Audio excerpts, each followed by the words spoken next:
Okay. So, ano naman yung naging reaction mo sa results ng battle? Sa results, mahirap kasi talaga.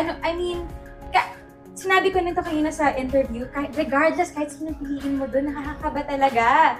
Tapos syempre, konti na lang yung selections na natitira. So, alam mo yun, grabe yung weight din talaga ng pagpili.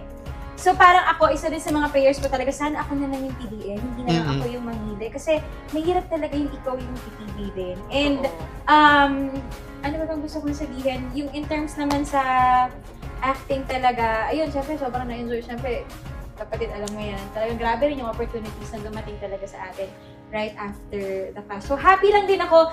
Honestly, hindi ko alam kung kaya ko to pang gawin ngayon kasi parang yung headspace natin, syempre mas babad din ako talaga to acting nitong mga nakaraan. So, meron pa ako script na hindi nababasa, pero bukas na yun.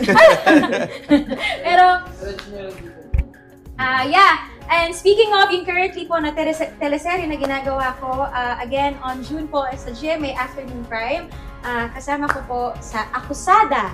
Ayan, nandyan po sila Ate Andrea Torres, Benjamin Alves, Ian Valentino, and of course, yours truly, Jennifer Maravilla. Abangan niyo po ako ulit dito ay kaibigan ba or kontrabida?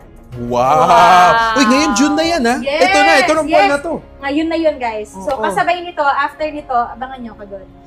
Baka may gusto kang pasalamatan sa mga supporters mo. Oo, supporters Ayun, mo. of course, una sa lahat, The Clash, maraming salamat po ulit. Yes. Sa pagpaparana sa akin ng experience na to. Kasi again, lagi ko nung sinabi ko nga initial reaction ko, grabe, parang ako magta-travel back in time 4 or 5 years ago, kung ano yung feel talaga. With hopefully a different version of myself. So, maraming salamat po sa pagkakataon. Sa supporters, nako, nandyan of course, ang aming family, ang aming friends, sila Kuya Rowie. And of course, yes, meron pa akong friend na kasali. Lyra Mikolov, let's go! Yes!